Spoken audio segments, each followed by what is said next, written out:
नमस्कार दोस्तों, आप देख रहे हैं टॉक हिंदी न्यूज। शहद और नींबू आजमाएं, खांसी को दूर भगाएं। शहद और नींबू खांसी के उपचार के लिए बहुत पहले से ही शहद और नींबू का प्रयोग किया जा रहा है।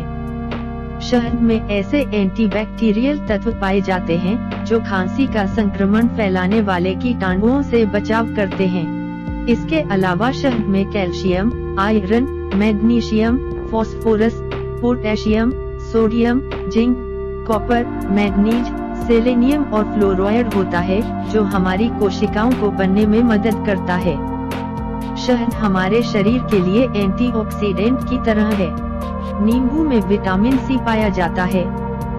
नींबू का जूस और नींबू पानी भी शरीर के लिए फायदेमंद है। विटामिन सी हमारे शरीर के लिए जरूरी विटामिन में से एक है जो इम्यून सिस्टम के लिए जरूरी है और यह बहुत ही शक्तिशाली एंटीऑक्सीडेंट है।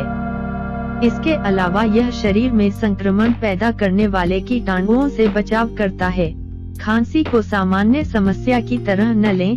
3 सप्ताह से अधिक आने वाली खांसी टीबी का संकेत है। ऐसी स्थिति में चिकित्सक से संपर्क जरूर करें। धन्यवाद।